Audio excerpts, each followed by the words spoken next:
Yan. Kita ninyo yung kalsada. So puro banlik. Sa wakas nakalabas na rin tayo dun sa Badak River. At tayo ay uwi na sa bahay. Ayun, medyo maaraw na. Pero dun sa Badak River biglang umambon. Kaya napilitan tayong umalis eh.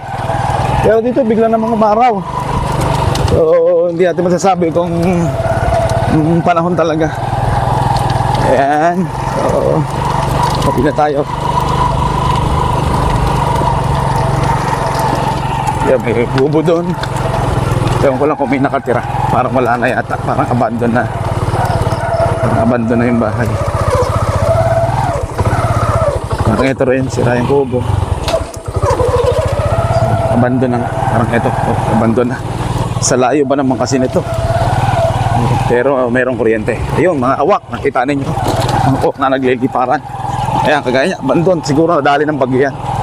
Kaya nagkaroon ng forced evacuation doon sa may court. Yan. Alam niyo ba mga kapisgam, minsan may baboy ramor itong tumatakbo. Lalo na pag sa umaga. Tapos sa hapon mga nanginginain. Yan. Na-encounter natin yan eh. Tapos minsan may kuwago dyan. Tapos ang karamihan dito, uwak. Hindi naman kasi nakakain yung uwak eh. Kaya hinahayaan lang yun. Yung nakikita nyo, yan ay palayan. O, nadali ng bagyo. Ng baha oh. Tumbahan ng mga palay na katatanim pa lang. Ay kawawa ang mga magsasaka.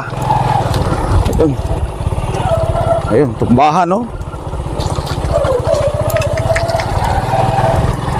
Tatanim pa lang, tumbahan na.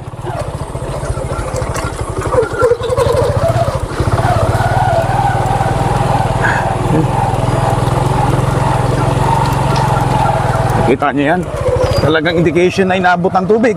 So itong putik na to, hindi ito putik, banlik ang tawag dito.